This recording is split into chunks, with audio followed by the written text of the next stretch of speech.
Julián, buenos días. Doctora Claudia Velázquez, Claudia Vargas, buenos días. Damos inicio a esta primera sesión técnica del taller Hepatitis C, un asunto de interés público en su segunda versión, que realiza la Fundación Pharma con el apoyo de Coalición Plus en desarrollo del proyecto para la prevención de hepatitis C y de la campaña Regálate un Minuto.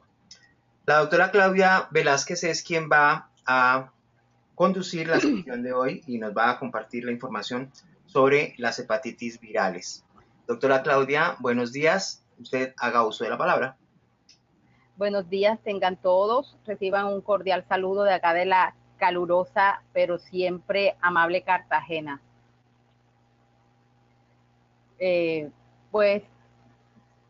Antes de hablar de las hepatitis, daremos un corto vistazo a nuestro protagonista, el hígado, recordando un poco su anatomía y funcionamiento para evidenciar lo importante que es este órgano para nuestro cuerpo. El hígado es un gran órgano del aparato digestivo, es asimétrico, es decir, que es más grande de un lado que del otro o que no tiene correspondencia exacta de tamaño y forma de un lado y el otro, por lo cual tiene más masa en su segmento superior derecho. Está situado en la parte superior derecha de la cavidad abdominal, debajo del diafragma y por encima del estómago, como bien lo podemos apreciar en la diapositiva, en ambas diapositivas. Está en la cavidad abdominal, como les decía, debajo del diafragma y por encima del estómago, el riñón derecho y los intestinos. Y como quien dice, atraviesa la cavidad abdominal de derecha a izquierda en forma longitudinal. Es un órgano que se ve como de color marrón rojizo, con forma de triángulo que pesa alrededor de 3 libras, formado por un lóbulo izquierdo y un lóbulo derecho y la vesícula biliar que está situada debajo del lóbulo derecho y actúa como depósito para la bilis, que es una de las sustancias que efectivamente el hígado produce. Toda la sangre que sale del estómago y los intestinos pasa por el hígado. El hígado procesa, descompone y equilibra esta sangre y además crea nutrientes y metaboliza medicamentos de forma que el cuerpo pueda usarlos sin que resulten tóxicos. Se han identificado incluso más de 500 funciones vitales del hígado, de allí la importancia que este órgano cobra cuando se encuentra enfermo o lesionado. El hígado recibe irrigación sanguínea o le llega sangre a través de 2 fuentes. Recordemos que la sangre es como la gasolina de nuestro cuerpo, porque por ella llega el oxígeno, los nutrientes y sustancias necesarias para que nuestros órganos funcionen. Asimismo, la sangre se lleva las sustancias producidas y de desechos de estos órganos.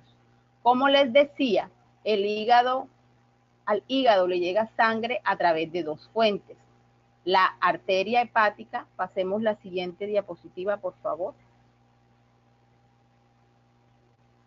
La arteria hepática que lleva sangre oxigenada, la vena porta hepática que le lleva sangre rica en nutrientes.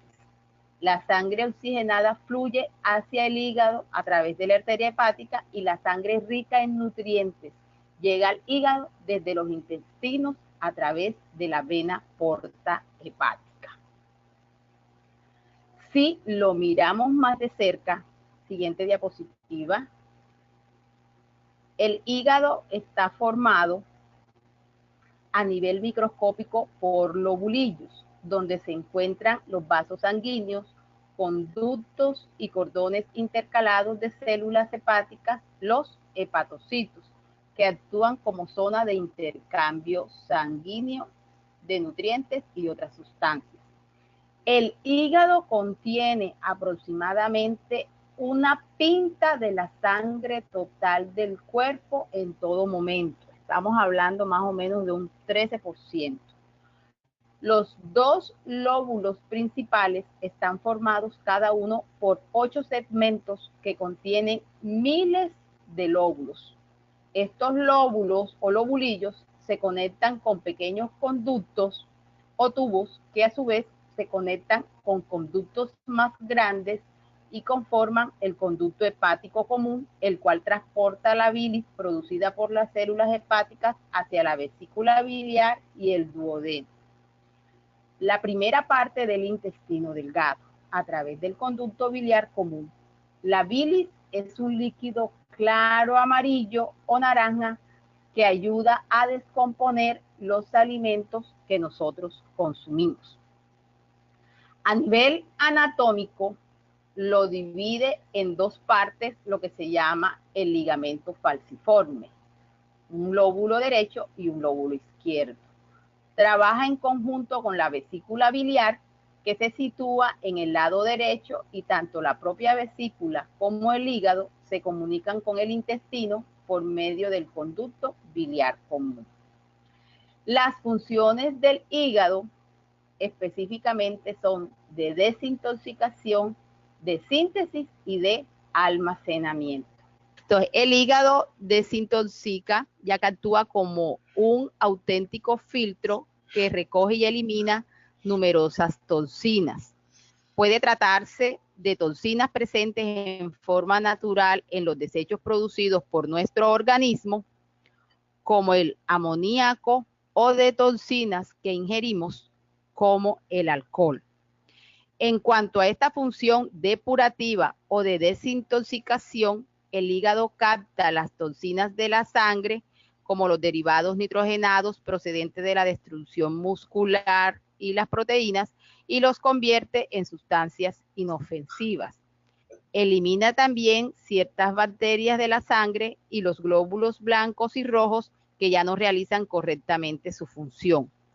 Muchos subproductos derivados de los medicamentos también son destruidos por el hígado, evitando que por su acumulación causen un cuadro de toxicidad.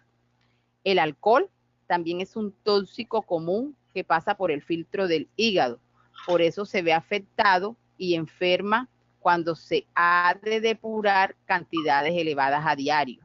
Aún así, cerca de un 15% de las sustancias perjudiciales pueden quedarse sin depurar. La otra función que realiza el hígado es la de síntesis.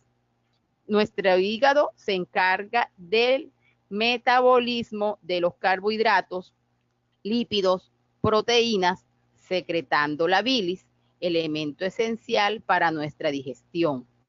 Además, evita hemorragias a través de un proceso de coagulación.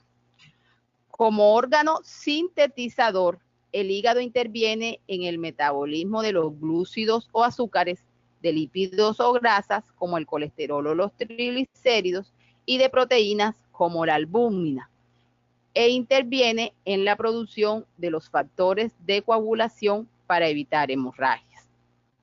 También es el órgano en que se segrega la bilis, sustancia que se almacena en la vesícula biliar. La bilis se ocupa de fragmentar o dividir los ácidos grasos en gotitas pequeñas, emulsionándolos para facilitar su digestión, al ser así más fácilmente atacadas por los jugos digestivos.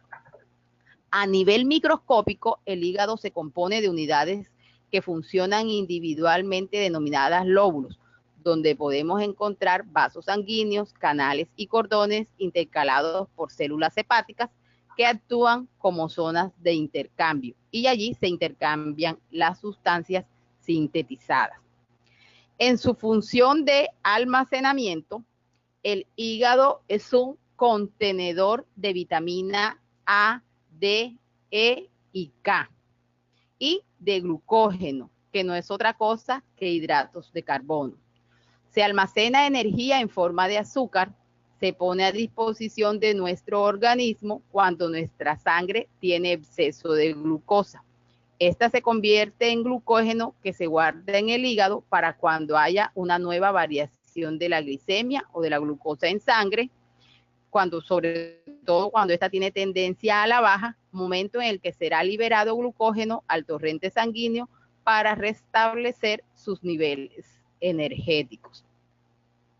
En el caso de su función de almacenamiento, son la insulina y el glucagón las hormonas que dan la orden de convertir la glucosa sanguínea en glucógeno, en este caso es la insulina, o de liberar glucógeno en forma de glucosa a la sangre, y en este caso funciona el glucagón. Es decir, que el hígado regula la mayoría de los niveles de sustancias químicas de la sangre y secreta una sustancia denominada bilis, y esta ayuda a transportar los desechos desde el hígado. Toda la sangre que sale del estómago y los intestinos pasa por el hígado. El hígado procesa esta sangre y separa sus componentes, los equilibra y crea los nutrientes. También descompone los medicamentos para que sean más fáciles de utilizar por el resto del cuerpo. En resumen, algunas de las funciones más conocidas incluyen las siguientes: producción de bilis, que ayuda a transportar los desechos y a descomponer las grasas en el intestino delgado durante la digestión o metabolismo de las grasas.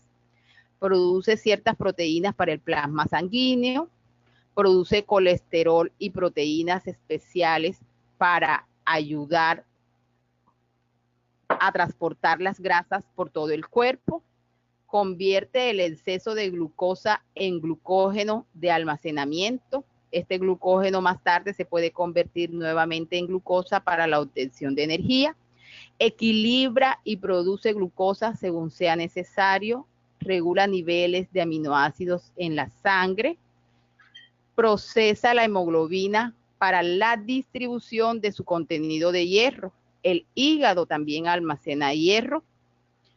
Conversión del amoníaco tóxico en urea. La urea es uno de los productos finales del metabolismo de las proteínas, y gracias al hígado, después que esta es llevada a la sangre, se excreta en la orina. El hígado también realiza la depuración de fármacos y otras sustancias tóxicas de la sangre y hace una regulación de la coagulación sanguínea. También crea resistencia a las infecciones mediante la producción de factores de inmunidad y eliminación de ciertas bacterias del torrente sanguíneo. Y la depuración de bilirrubina, una acumulación de bilirrubina haría que la piel y los ojos se tornasen amarillentos, y esta acumulación en algunos órganos de la bilirrubina puede efectivamente producir daño. Una vez que el hígado ha descompuesto las sustancias nocivas, los subproductos se excretan en la bilis o la sangre. Los subproductos biliares ingresan en el intestino y finalmente salen del cuerpo en las heces. Los subproductos sanguíneos se filtran en los riñones y salen del cuerpo en forma de orina. Toda la sangre que sale de nuestros estómagos e intestinos va llena de nutrientes y de todo tipo de sustancia que hayamos ingerido. Pasa por el hígado, que se ocupa de procesarla y de dividir sus componentes entre los aprovechables y los que hay que desechar, por no ser aprovechables o por ser incluso tóxicos. Cuando el hígado ha descompuesto las sustancias nocivas, los subproductos resultantes se excretan en la bilis o en la sangre. Por medio de la bilis son enviados al intestino y finalmente salen del cuerpo en las heces. Los que se secretan por la sangre son filtrados por los riñones y acaban saliendo en la orina. Entonces, es importante saber que el hígado es el órgano sólido más grande del cuerpo humano, con un peso cercano a los 1.500 gramos en una persona adulta. Además, el hígado se puede regenerar a sí mismo.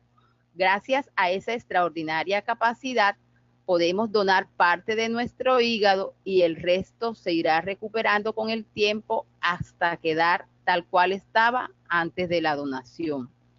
Su color rojizo deriva de su contenido de sangre. En todo momento alberga entre 12 a un 14% de todo nuestro fluido sanguíneo, es decir, de 600 a 700 mililitros de sangre.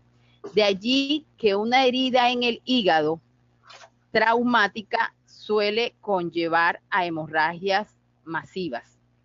Es el único órgano que recibe el flujo sanguíneo de dos orígenes diferentes, como ya les había dicho, la arteria hepática, que aporta la sangre procedente del corazón, y la vena porta, que aporta la sangre procedente de los intestinos. La sangre sale del hígado a través de las venas hepáticas. El hígado es un trabajador incansable que cada hora procesa cerca de 100 litros de sangre, es decir, de 1,5 a 1,6 litros por minuto. Como había dicho, su función es triple: almacena, depura y sintetiza. Sin embargo, uno de sus componentes, la vesícula biliar, no es imprescindible. Por eso se puede extirpar cuando causa problemas. Sus patologías o enfermedades más comunes derivan del consumo excesivo de tóxicos, principalmente del alcohol. Cuando se toman más de 30 gramos al día, el riesgo de fibrosis hepática es elevadísimo. Otra patología común es la hepatitis, que no es otra cosa que una inflamación del hígado que puede estar causada por un virus, por bacterias, por anticuerpos o por sustancias tóxicas. Y entonces, ahora que ya conocemos la importancia de este órgano, hablemos del tema que nos compete en la mañana de hoy, que son las hepatitis.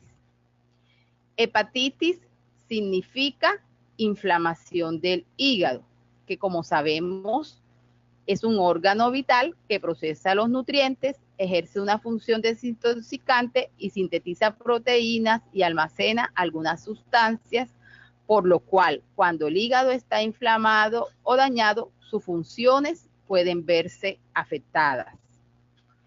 En la mayoría de los casos, la hepatitis es provocada por un virus.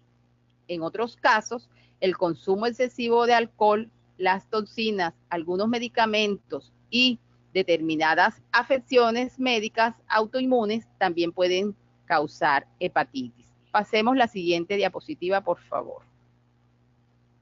Estamos retrocediendo. Adelantemos.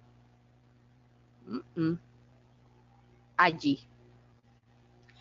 Las hepatitis virales se definen o son una infección con repercusiones sistémicas que comprometen fundamentalmente al hígado y se han determinado hasta el momento por lo menos 5 agentes distintos denominados A, B, C, D y E. El cuadro clínico que producen es similar, pero la evolución, complicaciones y propiedades antigénicas de cada agente son diferentes. La mayoría de las veces las hepatitis no producen síntomas y la enfermedad pasa inadvertida, por lo que solo se le puede diagnosticar mediante análisis de sangre.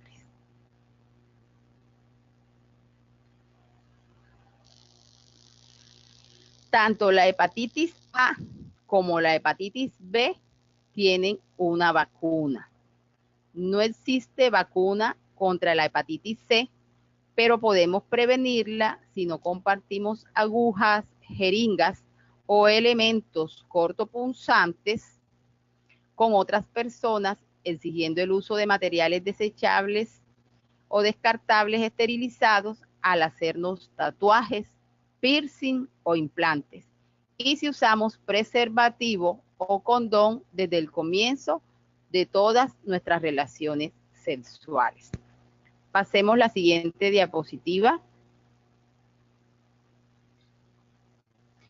Hablaremos ahora del virus de la hepatitis A, que es un virus que pertenece a la familia Picornaviridae, que está compuesta por virus muy pequeños, como en forma de picos, cuyo material genético es RNA.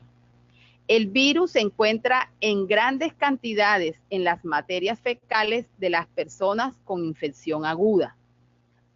La transmisión se hace casi siempre por vía oral, favorecida por malas condiciones sanitarias, socioeconómicas, hacinamiento y contaminación del agua, alimentos, la leche y los mariscos suelen ser muy frecuentes causas de contaminación.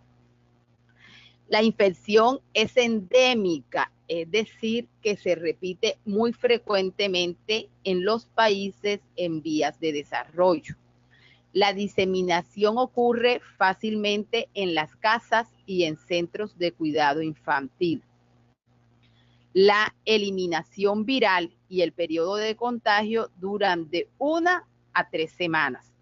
Se encuentra mayor cantidad de virus en heces de pacientes infectados en las 2 semanas que preceden al comienzo de la enfermedad o los síntomas. El riesgo disminuye posteriormente y es mínimo en la semana que sigue al inicio de la ictericia, es decir, al inicio de ese periodo en que nuestras escleras de los ojos y la piel se tornan de color amarillento. No existe un estado de portador sano para el virus de la hepatitis A. Pasemos la siguiente diapositiva, por favor. El virus o el periodo de incubación es de 15 a 20 días y se ha descrito en todos los países y probablemente es el tipo de hepatitis más frecuente en todo el mundo. No progresa a hepatitis crónica. En niños, la infección puede pasar asintomática o tienen manifestaciones inespecíficas. Existen 3 patrones epidemiológicos que son reflejo de las condiciones socioeconómicas de la población.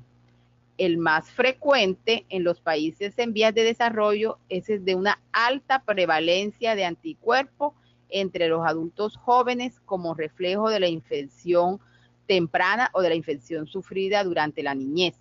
Y en las comunidades con altos niveles de vida se observa una alta prevalencia en los ancianos como reflejo de infecciones antiguas y una población joven susceptible. El tercer patrón se presenta en comunidades cerradas, en las cuales el virus infecta a la mayoría de los susceptibles al corto tiempo. En algunas personas predominan los síntomas gastrointestinales, vómitos, náuseas y diarrea. Pueden llegar a tener ictericia, es decir, piel y escleras amarillas, pero también pueden expresarse en cansancio, fatiga, fiebre y escalofríos, orina de color oscuro. También puede aparecer dolor del lado derecho del abdomen superior que puede expandirse a la espalda. Su resistencia a condiciones ambientales extremas es supremamente alta, de tal forma que puede mantenerse en el ambiente y causar epidemias y sobrevive en material fecal desecado por varios meses. Conserva su capacidad infectante en el agua, en los mariscos y en otros alimentos. Sin embargo, no conserva sus propiedades en agua clorada o en agua a 100 grados centígrados durante 1 minuto, ni a los detergentes de uso casero. Existen otros mecanismos de transmisión menos frecuentes, entre los que se destacan el uso de drogas inyectables, el sexo anal u oral anal y la transfusión de sangre, que aunque es rara, puede ocurrir cuando la infección en el donante está en periodo de incubación, es decir, cuando la cantidad de virus en sangre, la cantidad de virus de hepatitis A en sangre es mucho mayor. Más del 50% de la población ha adquirido inmunidad al llegar a la edad de 15 años.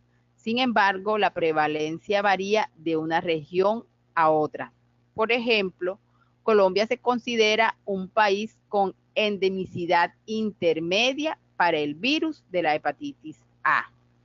Se han identificado municipios y departamentos con alta endemia, así como regiones de baja endemia, generalmente relacionados con avances en aspectos sanitarios como el acceso a agua potable y alcantarillado, el acceso a servicios de salud y la introducción de la vacunación contra la hepatitis A en nuestro país. Pasemos la siguiente diapositiva. Y aquí tenemos una imagen del virus de la hepatitis B y su estructura. El virus de la hepatitis B es el único miembro conocido de la familia Hepatnaviridae que infecta a los humanos. Contiene como material genético ADN, razón por la cual puede establecerse como una infección crónica en nuestro organismo. La hepatitis B es una inflamación del hígado efectivamente producida por el virus de la hepatitis B. El virus afecta directamente al hígado y puede causarle daño grave y en algunos casos la muerte. Afortunadamente existe una vacuna segura y efectiva que puede prevenir la enfermedad. El 90% de los adultos infectados resuelven espontáneamente la infección desarrollando defensas o anticuerpos que los protegen contra el virus de la hepatitis B. Este proceso puede tardar incluso hasta 6 meses. Las personas que se recuperan no pueden transmitir a otros ni pueden volver a estar infectados con hepatitis B. Esto quiere decir que quedan inmunizados. Muchas personas que tienen hepatitis B no llegan a tener ningún síntoma. La mayoría de los adultos tienen síntomas que aparecen en un plazo de 3 meses después de la exposición. Pasemos la siguiente diapositiva, por favor. Otros tienen síntomas semejantes a la gripe o pueden tener ictericia. También puede expresarse en cansancio, fatigas, náuseas o vómitos, fiebre y escalofríos y orina de color oscuro.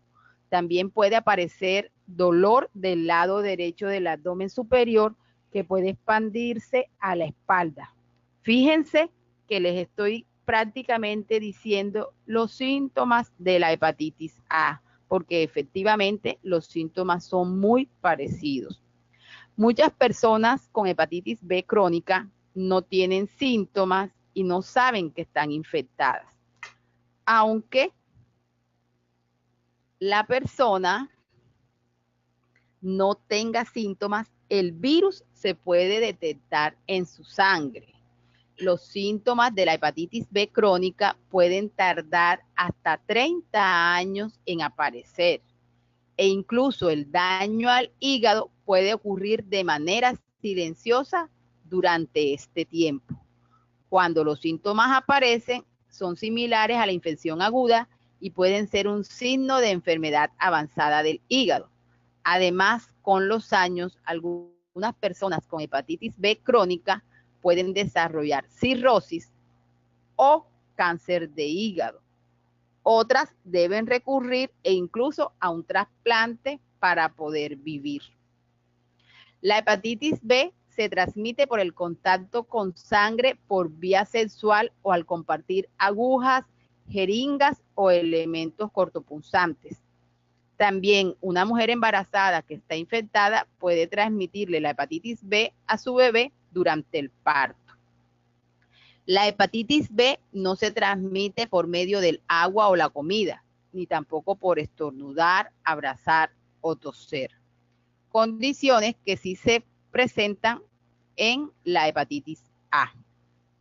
La hepatitis B se diagnostica con análisis de sangre y este tiene que ser un análisis de sangre específico buscando antígenos y anticuerpos contra la hepatitis B.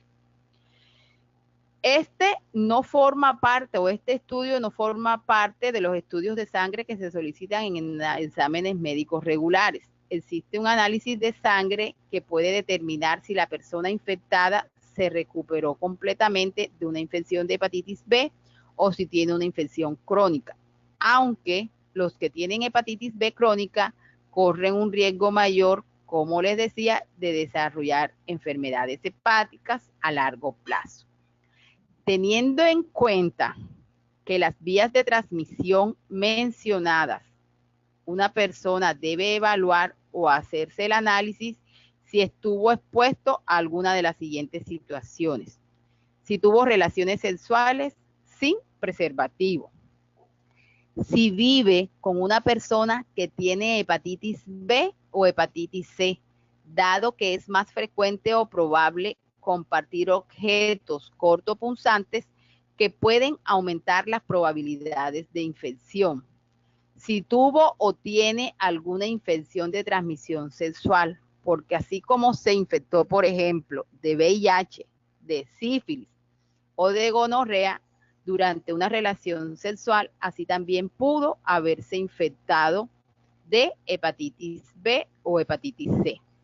Si se realizó alguna vez hemodiálisis, si alguna vez compartió elementos en el consumo de drogas e inyectables e inhalatorias, si recibió donación de sangre u órgano antes del año 1994, si tiene tatuajes y si tiene VIH, para evaluar una posible coinfección. ¿Cómo se trata? Pues no todas las personas deben recibir tratamiento antirretroviral. La mayoría de las veces la hepatitis B aguda se resuelve sin tratamiento específico.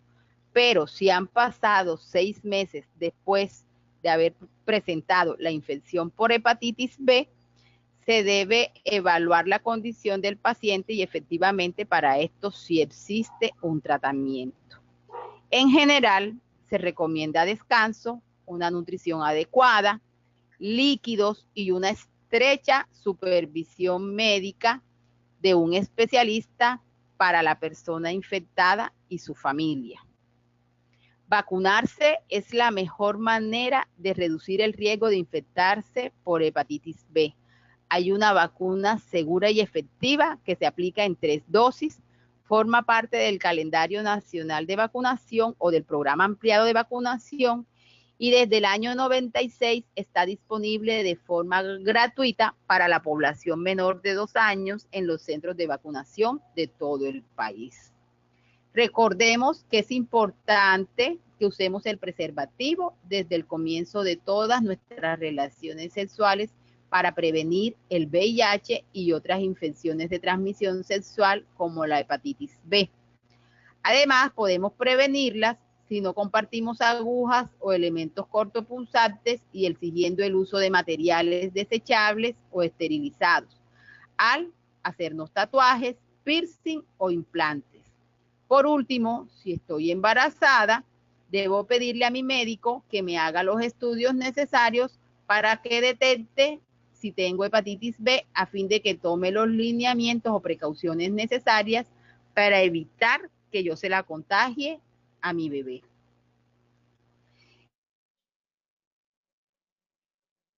Más o menos unas 2.000 millones de personas con el virus de la hepatitis B.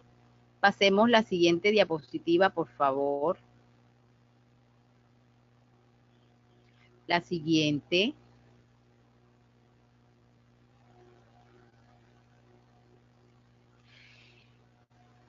De las cuales de esas 2.000 millones de personas con el virus de la hepatitis B, aproximadamente 240 millones sufren infección hepática crónica con el riesgo de padecer enfermedad grave y morir por cirrosis o carcinoma hepatocelular. Enfermedades que se calcula provocan entre 500.000 y 700.000 muertes por año a nivel mundial. La infección crónica ocurre en un 6 a 10% de las personas adultas, en 25% de los niños infectados y en 90% de los neonatos. La transmisión de una madre infectada al recién nacido, es decir, la transmisión perinatal o vertical, resulta en la más alta tasa de infección persistente y es un mecanismo común en países de alta endemicidad como nuestro vecino, el Perú. El antígeno de superficie ha sido encontrado en sangre y varios fluidos corporales, tales como la saliva, las secreciones vaginales, el semen, el calostro, la leche materna y el sudado, habiendo sido implicados como vehículo de la infección. La importancia de la vacunación en trabajadores de salud es crucial. Aparentemente la protección dura mientras existe antígenos de superficie en la circulación. 5 años luego de la vacunación, alrededor de un 80% de personas vacunadas todavía tienen niveles de anticuerpos considerados protectores. Siguiente diapositiva. Y aquí pues no me detendré mucho hablando de nuestro protagonista, el virus de la hepatitis C. Su transmisión es principalmente por vía percutánea y en algunos casos perinatal y sexual, especialmente en pacientes infectados con el virus del VIH. Progresa a la hepatitis crónica hasta en un 50% de los casos. Pasemos la siguiente diapositiva. La siguiente.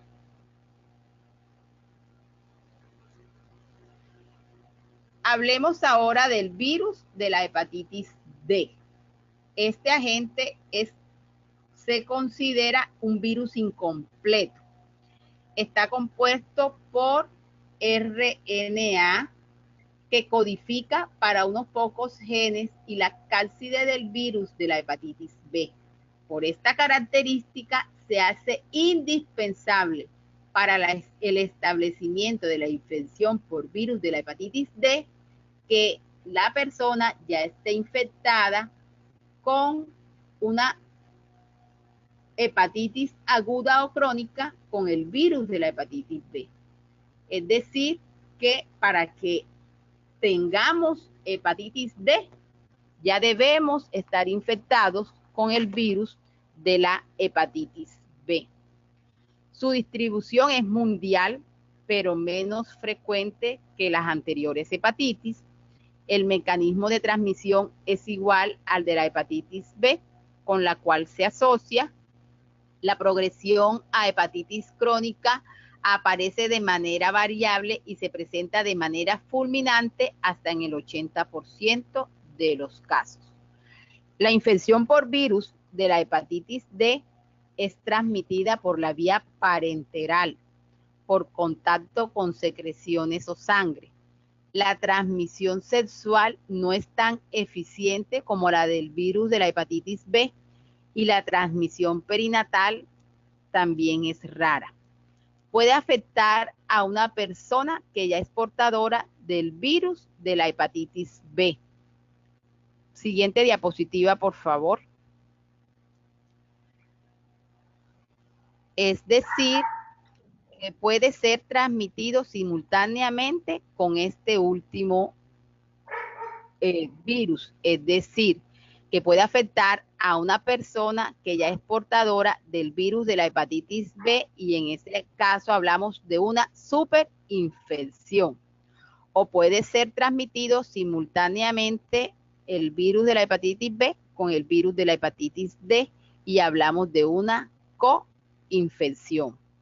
El virus está clasificado en 8 diferentes genotipos, de los cuales el genotipo 3 es exclusivo de la región de la Amazonía y con orígenes en la población amerindia, lo cual podría explicar la alta prevalencia de hepatitis B en esta región del país. La siguiente diapositiva. Y por último, hablaremos del virus de la hepatitis E.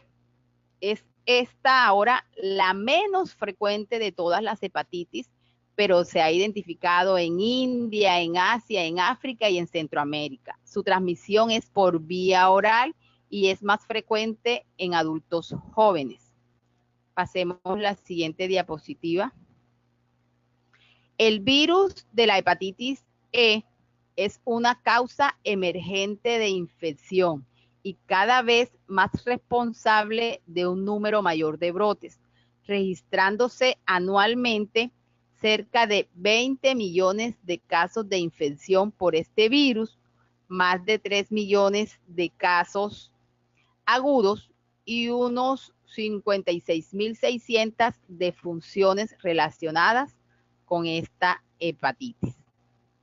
En general, hablando de las manifestaciones clínicas de las hepatitis agudas, podríamos decir que los primeros síntomas, pasemos la siguiente diapositiva, por favor. Las primeras o los primeros síntomas son anorexia, sin apetito, náuseas, vómitos y trastornos del gusto y el olfato. Se presenta fiebre hasta 39 grados centígrados, artralgias, dolor articular, mialgias, dolor muscular, cefalea, dolor de cabeza, fotofobia o no tolerancia a la luz, congestión nasal, faringitis y tos, que preceden a la ictericia, es decir, piel y conjuntivas amarillas, por 1 a 2 semanas y generalmente mejoran o se aminoran cuando ésta se presenta. Al examen físico se encuentra hepatomegalia dolorosa, es decir, tamaño aumentado del hígado y que es doloroso a la palpación, esplenomegalia, que es vaso aumentado de tamaño, y la ictericia puede estar acompañada de prurito o piquiña. Definitivamente el diagnóstico, por tratarse de un grupo de enfermedades con manifestaciones clínicas indistinguibles, se hace indispensable el diagnóstico por métodos de laboratorio y hay unos exámenes específicos para cada una de las hepatitis. En cuanto al tratamiento, no hay tratamiento específico para la hepatitis viral aguda. La mayoría de las veces no se requiere de hospitalización. La restricción moderada de la actividad física, la alimentación tolerable y balanceada, ojalá hipercalórica, rica en carbohidratos y baja en grasa, más que todo para aminorar las náuseas y el vómito. Se deben evitar las drogas de metabolismo hepático y los hepatotóxicos, como por ejemplo el acetaminofén. Por lo cual, en resumidas cuentas, el tratamiento inicial es solo de tipo sintomático. Siguiente diapositiva. La profilaxis, en el caso de la hepatitis A, prácticamente esta desaparece de las comunidades en las que hay adecuada disposición de excretas. La mejor profilaxis para la hepatitis A y para la hepatitis B, ya lo había dicho, es la vacunación. En nuestro medio existe la vacuna contra la hepatitis A, la cual se aplica 2 dosis con un intervalo de 6 meses cada una. Para la hepatitis B son 3 dosis con intervalo de 1 mes para las 2 primeras dosis y de 6 meses para la tercera dosis.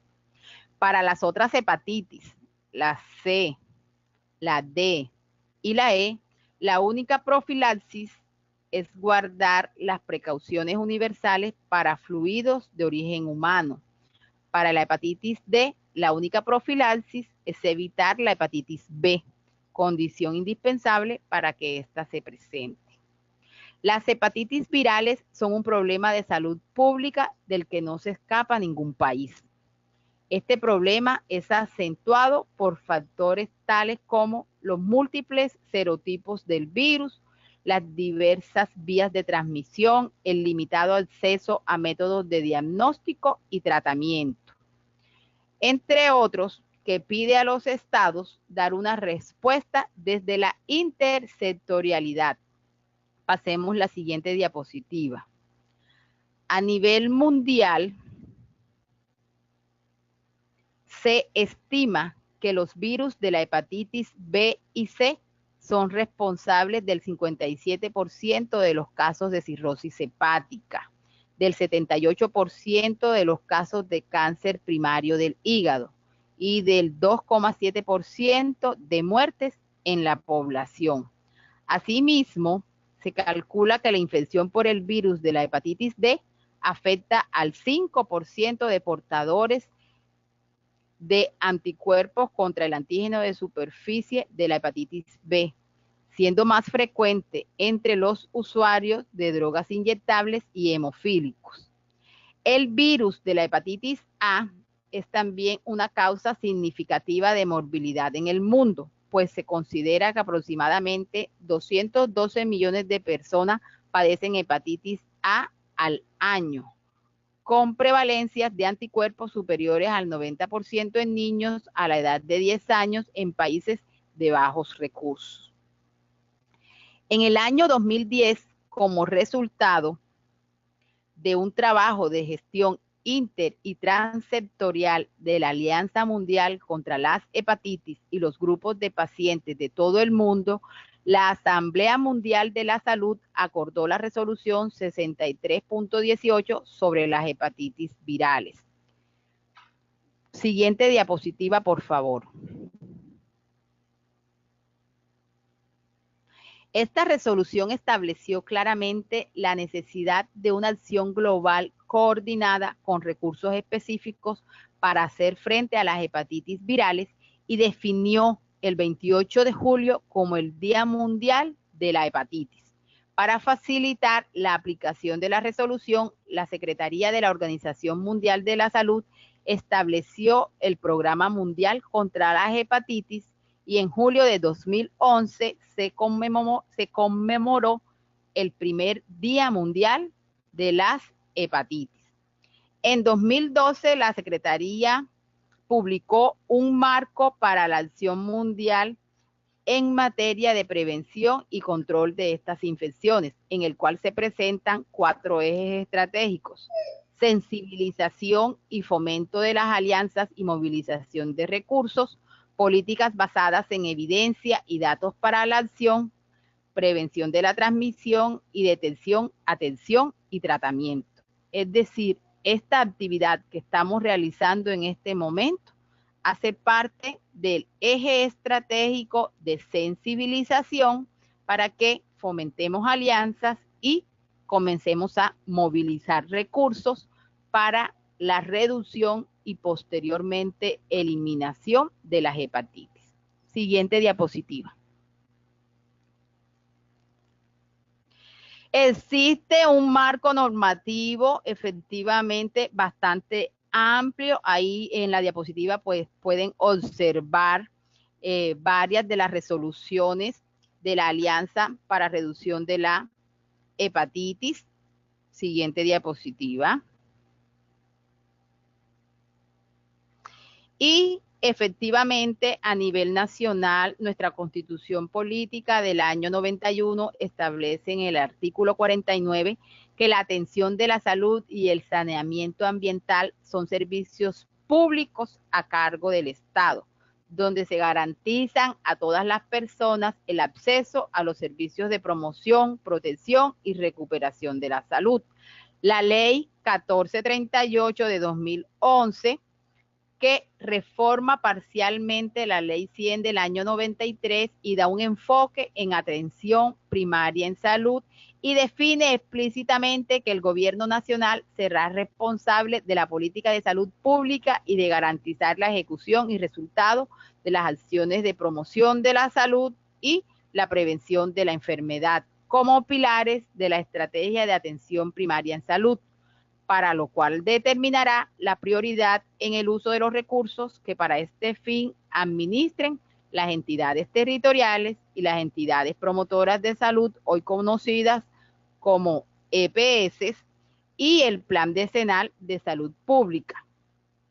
El decreto 1571 del 93, que establece que en los bancos de sangre, cualquiera que sea su categoría, de practicar bajo su responsabilidad a todas y cada una de las unidades de sangre recolectadas las pruebas de detección de anticuerpos del virus de la hepatitis C y del antígeno de superficie del virus de la hepatitis B, entre otros. El decreto 2323 del 2006, que tiene como objeto organizar la Red Nacional de Laboratorios y reglamentar su gestión, en su artículo 23 estipula que la financiación de los exámenes de laboratorio de interés en salud pública para el diagnóstico individual en el proceso de atención en salud serán financiados con cargo a los recursos del Plan Obligatorio de Salud contributivo y subsidiado. El decreto 3518 del año 2006, por el cual se crea y reglamenta el sistema de vigilancia en salud pública y presenta las definiciones de eventos de interés en salud pública tras la red de vigilancia de salud pública, Civigila, UPGD, COVECON, y además identifica los actores y sus responsabilidades en cada uno de los eslabones de la red de vigilancia. Y así sucesivamente la resolución 1841 de 2013, por la cual se adopta el Plan Decenal de Salud Pública, en la cual efectivamente entre ellos se encuentra todo lo relacionado a la prevención y manejo de algunos tipos de hepatitis virales como parte de las enfermedades inmunoprevenibles y de la prevención y atención integral en salud sexual y reproductiva desde un enfoque de derechos, un enfoque diferencial, de género y de determinantes sociales. Y así tenemos otros intervenciones como el COMPES 3550, el artículo 44 del Acuerdo 08 del 2009 de la Comisión Reguladora de Salud, la resolución 0459 del 2012, por la cual se adopta el protocolo y modelo de atención integral en salud para víctimas de violencia sexual, el cual contempla la vacunación contra la hepatitis B y la aplicación de gamma globulina antihepatitis B en víctimas de violencia sexual. Siguiente diapositiva. Y así pues se han presentado avances y desafíos en el abordaje de las hepatitis virales. Colombia ha venido trabajando en el abordaje de las hepatitis virales desde diversos frentes y sectores desde tiempo atrás, con lo cual se han logrado avances que constituyen el punto de partida del Plan Nacional de Control de las Hepatitis Virales que se presenta pues en este momento en nuestro país. Y algunos de los avances en control de las hepatitis virales está, por ejemplo, la vacuna contra la hepatitis B, que ha estado incluido en el plan ampliado de vacunación para niños menores de 5 años desde 1993, y en el año 2012 se incluyó la vacuna contra la hepatitis A para niños menores de 1 año. Se han realizado campañas de vacunación contra hepatitis B en población carcelaria y otras poblaciones vulnerables. Incluso actualmente se está realizando vacunación contra hepatitis B a mujeres trabajadoras sexuales de algunas ciudades del país y mujeres trans.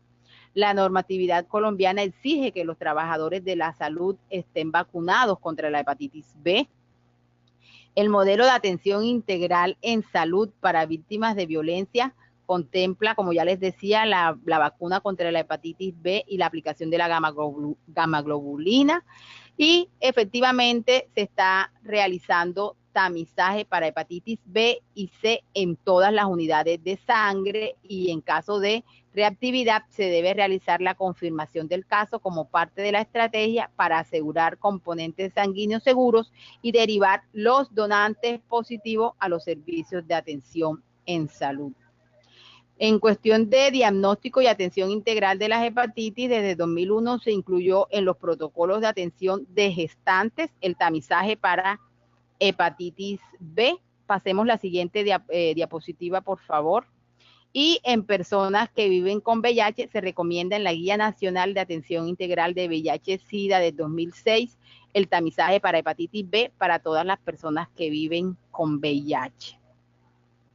Las pruebas diagnósticas de la hepatitis A, B y C se encuentran incluidas en el Plan Obligatorio de Salud, y el POS incluye el interferón pegilado alfa 2B y alfa 2A y ribavivirina para el tratamiento de la hepatitis B y otros medicamentos para el manejo de coinfecciones con VIH. En cuanto a vigilancia y gestión del conocimiento, el Instituto Nacional de Salud realiza la identificación del virus de hepatitis A en muestra de agua asociadas a brotes, y el país cuenta con diferentes grupos académicos que no dependen del Ministerio de Salud y Protección Social, que han desarrollado investigaciones para estimar la prevalencia de las diferentes hepatitis virales en población general de ciertas regiones del país. Siguiente diapositiva. Todavía existen algunos desafíos que tenemos pendientes. Siguiente diapositiva. Pues todavía tenemos desafíos en cuanto a prevención, y más que todo son pocas las acciones de sensibilización a nivel comunitario que se han llevado a cabo respecto a las hepatitis virales y sus estrategias de prevención. Pues nosotros estamos haciendo una sensibilización en el día de hoy y debemos hacernos al compromiso de multiplicar esta sensibilización. Las acciones de prevención de las hepatitis virales, especialmente de la hepatitis A y Y, dependen en gran medida del trabajo intersectorial para asegurar el acceso a agua potable, manipulación adecuada de animales y alimentos, la disposición de residuos, entre otras cosas. En cuanto al diagnóstico y atención integral de las hepatitis virales, la mayoría de las personas con hepatitis B o C crónica son asintomáticas y a menudo durante decenios, por lo que no saben que están infectadas, y es frecuente que solo acudan al sistema de salud cuando ya presentan síntomas relacionados con la cirrosis o el cáncer hepático. A pesar de que las pruebas de hepatitis están disponibles dentro del POS, muchas veces los profesionales de la salud carecen de entrenamiento para su interpretación. Se requieren pruebas moleculares para determinar el tratamiento más adecuado para la hepatitis B, acorde al genotipo que tenga el paciente, las cuales no se encuentran disponibles en todas las entidades territoriales. La biopsia hepática o FibroScan son importantes para evaluar el grado de fibrosis hepática y tomar decisiones relacionadas con el tratamiento, pero requieren equipos avanzados o experticia para su realización y por tanto no son ampliamente disponibles. En cuanto al tratamiento, pasemos a la siguiente diapositiva, por favor. Existen efectivamente pocos especialistas que orienten incluso a los profesionales y pacientes en las acciones más pertinentes para el diagnóstico y tratamiento de las hepatitis virales. En la actualidad, los pacientes con hepatitis B o C son tratados por especialistas en hepatología, gastroenterología o enfermedades infecciosas, que son escasos en el país. En caso de que el tratamiento se vaya a administrar a mayor escala, se requeriría ampliar la oferta de estos servicios para reducir las barreras de acceso al mismo. Los medicamentos con mayores tasas de respuesta viral sostenida son costosos y no se encuentran aún dentro del POS, limitando el acceso a las terapias con los mejores resultados.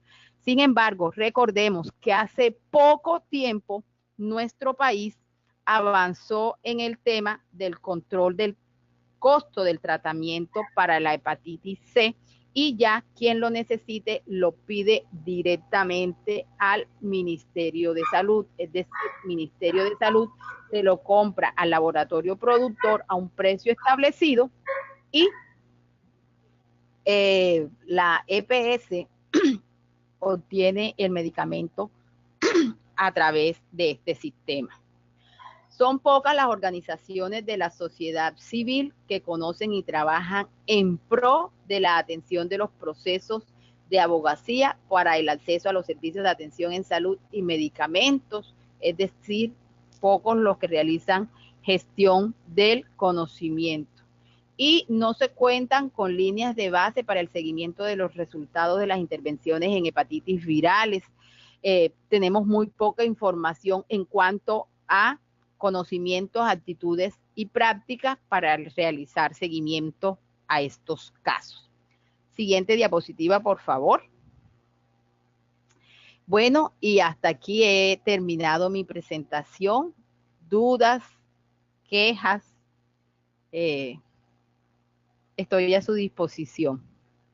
Si Julián Molina tiene alguna pregunta, algún comentario, la puede escribir vía chat para compartirla con la doctora Claudia Velázquez. Igual Claudia Vargas, si tiene algún comentario o alguna cosa que agregar a la exposición de la doctora Claudia Velázquez, le solicitaría que la escriba vía chat para poderla compartir.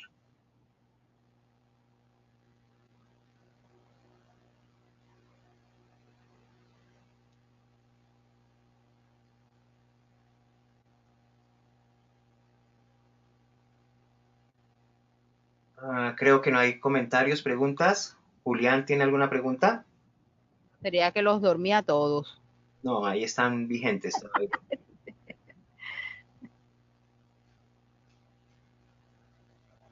Claudia Vargas, ¿tiene algún comentario adicional, alguna inquietud o pregunta que quiera compartir con la doctora Velázquez? Claudia agradece a la doctora Claudia Velázquez por compartir este conocimiento y esta información. No, yo encantada de colaborar con ustedes. Definitivamente en hepatitis considero de que estamos haciendo muy poco. Yo trabajo directamente en la Secretaría de Salud de Cartagena, Departamento Administrativo Distrital de Salud DADIS, y sinceramente los recursos que se aportan, por ejemplo, para la línea estratégica de prevención y atención de infecciones de transmisión sexual, y entre ellas VIH, SIDA y las hepatitis, son extremadamente escasos en relación a todas las necesidades que efectivamente tenemos. No, Julián, en Cartagena todavía no hemos identificado pacientes que usen sustancias psicoactivas en forma inyectada. Afortunadamente no es una problemática de nuestra ciudad. Es que en todo el tema de prevención de VIH que se está haciendo con un proyecto de Fondo Mundial, se han realizado actividades en otras ciudades e incluso aquí en Cartagena se hizo una sensibilización al personal médico, pero en realidad no es una problemática el uso de sustancias psicoactivas inyectadas en nuestra ciudad. Listo, doctora Claudia Velázquez, muchas gracias. En nombre de la Fundación IFARMA de la campaña Regálate un Minuto, agradecemos mucho su participación en este tipo de actividades de capacitación e información a toda la ciudadanía. Recordamos Julián dice que tiene otra pregunta. Una pregunta, ¿listo, Julián?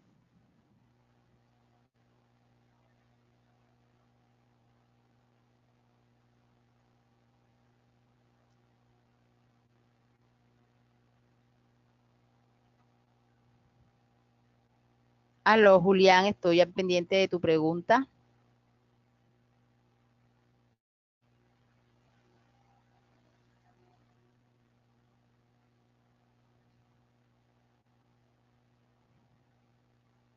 Bueno, usuarios de otras drogas sí, pero más que todo el consumo se ha identificado es más que todo el uso de marihuana fumada, es lo más común aquí en nuestra ciudad, de goma o pegante, que es también más que todo en personas habitantes de calle.